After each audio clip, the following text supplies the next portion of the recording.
حضرت حاجرہ سے حضرت اسماعیل علیہ السلام پیدا ہوئے تو حضرت سارہ رشک کرنے لگیں اور حضرت ابراہیم علیہ السلام سے مطالبہ کیا کہ ان ماں بیٹے کو میری آنکھوں سے اوجھل کرو۔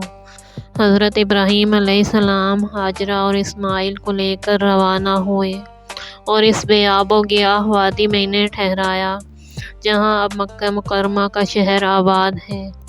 کہتے ہیں کہ ان دنوں حضرت اسماعیل علیہ السلام دودھ پیتے بچے تھے۔ جب آپ اس وادی غیر ذی زرع میں چھوڑ کر واپس ہوئے تو حضرت حاجرہ نے ان کا دامن تھام لیا اور بولی، ابراہیم، ہمیں پریشانی کی حالت میں اکیلے و تنہا چھوڑ کر کہاں جا رہے ہیں؟ تو حضرت ابراہیم علیہ السلام خاموش رہے۔ حضرت حاجرہ نے بار بار یہی کہا اور حضرت ابراہیم علیہ السلام نے کوئی جواب نہ دیا تو پوچھا، اے ابراہیم، کیا یہ رب تعالیٰ کا حکم ہے؟ تو آپ نے فرمایا، ہاں، اور خاموش ہو گئے۔ حضرت حاجرہ نے کہا، اگر یہ میرے رب کا حکم ہے تو پھر وہ ہمیں ضائع نہیں کرے گا۔ ابراہیم علیہ السلام حضرت حاجرہ اور حضرت اسماعیل علیہ السلام کو لے آئے اور ان دنوں حضرت اسماعیل علیہ السلام کو آپ دودھ پلا رہی تھی، یہاں تک کہ آپ نے انہیں بیت اللہ شریف کے پاس زمزم کے قریب مسجد کی بلند جگہ بٹھا دیا۔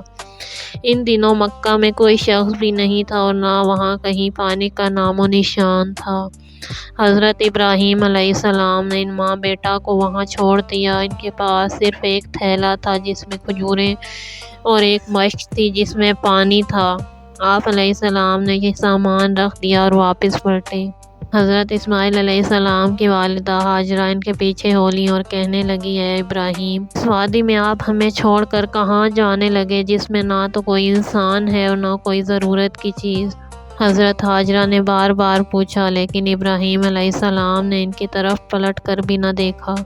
آخر حضرت حاجرہ نے عرض کیا کہ آپ کو اللہ تعالیٰ کا حکم ہے؟ تو آپ نے فرمایا، ہاں۔ حضرت حاجرہ بولی، ٹھیک ہے، پھر وہ ہمیں ضائع نہیں کرے گا، اور پھر واپس حضرت اسماعیل علیہ السلام کے پاس آ گئیں۔ حضرت ابراہیم علیہ السلام تشریف لے گئے یہاں تک کہ ثنیہ کے پاس پہنچے جہاں سے وہ دونوں آپ کو نہیں دیکھ سکتے تھے۔ آپ قبلہ رو ہوئے اور ہاتھ اٹھا کر دعا کرنے لگے، اے ہمارے رب، میں نے بسا دیا ہے اپنی کچھ اولاد کو اس وادی میں جس میں کوئی کھیتی باڑی نہیں، تیرے حرمت والے گھر کے پڑوس میں، اے ہمارے رب، یہ اس لیے تاکہ وہ قائم کریں نماز، پس کر دے لوگوں کے دلوں کو کہ وہ شوق و محبت سے ان کی طرف مائل ہوں، اور انہیں رزق دے پھلوں سے تاکہ وہ تیرا شکر ادا کریں۔ حضرت حاجرہ حضرت اسماعیل علیہ السلام کو دودھ پلاتی رہیں۔ آپ نے پیاس محسوس کی اور آپ کا بچہ بھی پیاس سے بلک اٹھا، چنانچہ وہ بچے کی طرف دیکھتی رہیں کہ مارے پیاس کے وہ تڑپ رہا ہے،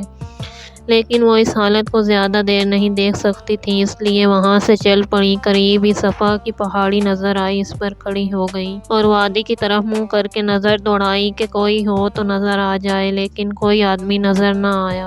آپ صفا سے اتری، حتیٰ کہ بطن وادی تک پہنچی، دامن اٹھا کر پھر دوڑ پڑی جیسا کہ مصیبت زدہ انسان دوڑتا ہے، اور نشیب کو پیچھے چھوڑتے ہوئے مروہ پہاڑ پر چڑھ گئیں۔ وہاں کھڑے ہو کر اور ادھر ادھر دیکھا کہ کوئی ہو تو نظر آئے، لیکن وہاں بھی کوئی نظر نہ آیا۔ اسی طرح آپ نے صفا اور مروہ کے درمیان 7 چکر لگائے۔ حضرت ابن عباس فرماتے ہیں کہ رسول اللہ صلی اللہ علیہ وآلہ وسلم نے فرمایا، اسی لیے لوگ ان دونوں صفا اور مروہ پہاڑوں کے درمیان سعی کرتے ہیں۔ 7ویں بار وہ مروہ پر پہنچی تو انہوں نے ایک آواز سنی اور اپنے دل میں کہا، ٹھہرو۔ پھر انہوں نے اچھی طرح کان لگائے تو پھر بھی یہی آواز سنی۔ تب آپ نے فرمایا، اے شخص، تو نے اپنی آواز تو سنا دی، کاش تیرے پاس فریاد رسی کو کچھ ہو۔ اچانک کیا دیکھتی ہے کہ مقام زمزم پر ایک فرشتہ ہے۔ اس نے اپنی ایڑی سے زمین پر ٹھوکر ماری یا اپنے پر سے ضرب لگائی تو پانی ظاہر ہو گیا۔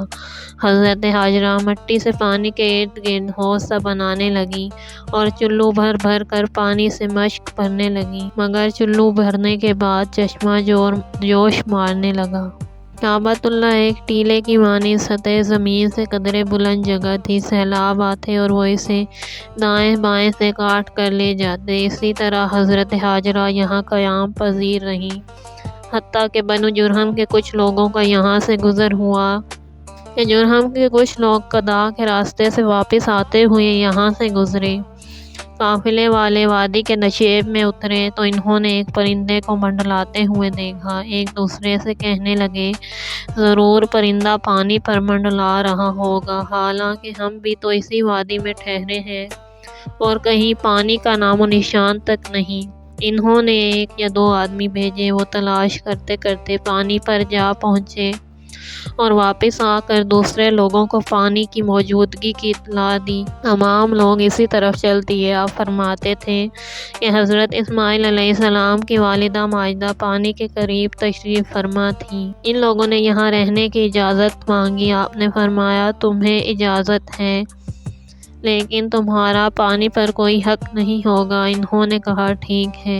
حضور نبی کریم صلی اللہ علیہ وآلہ وسلم نے فرمایا، حضرت ہاجرہ کے لیے یہ لوگ غنیمت ثابت ہوئے، کیونکہ آپ انسانوں کو چاہتی تھیں۔ چنانچہ وہ لوگ مقیم ہو گئے اور انہوں نے اپنے اہل و عیال کو بھی وہیں بلوا لیا۔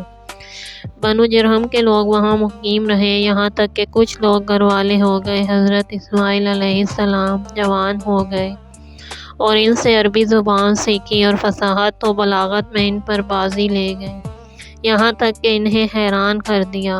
جان پہچان ہو گئی تو انہوں نے اپنے خاندان کی ایک عورت سے ان کی شادی کر دی۔ حضرت اسماعیل علیہ السلام کی والدہ ماجدہ کا وصال ہو گیا۔ حضرت ابراہیم علیہ السلام تشریف لائے۔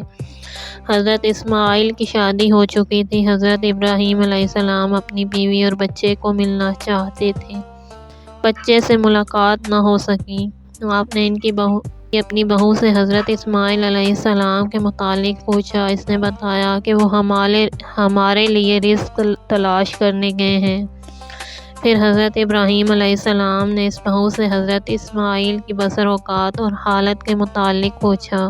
لڑکی نے کہا کہ ہم بہت بری حالت میں ہیں، یعنی بہت مشکل سے گزارا کر رہے ہیں۔ الغرض انہوں نے حضرت ابراہیم علیہ السلام کے سامنے شکایت کی۔ ابراہیم علیہ السلام نے فرمایا، جب تیرا خاوند آئے تو اسے میرا سلام کہنا اور بتانا کہ اپنے گھر کی چوکھٹ تبدیل کر لے۔ جب حضرت اسماعیل علیہ السلام واپس تشریف لائے تو روحانی طور پر نبوت کی خوشبو محسوس کی اور پوچھا کہ کوئی تمہارے پاس آیا تھا؟ بیوی نے بتایا، ہاں، اس شکل و صورت کے ایک بزرگ تشریف لائے تھے، انہوں نے مجھ سے تمہارے متعلق پوچھا۔ میں نے انہیں آپ کے متعلق بتایا۔ پھر انہوں نے پوچھا، تمہاری گزر بسر کیسی ہے؟ تو میں نے بتایا کہ ہم مشکل اور تنگ دستی کی زندگی گزار رہے ہیں۔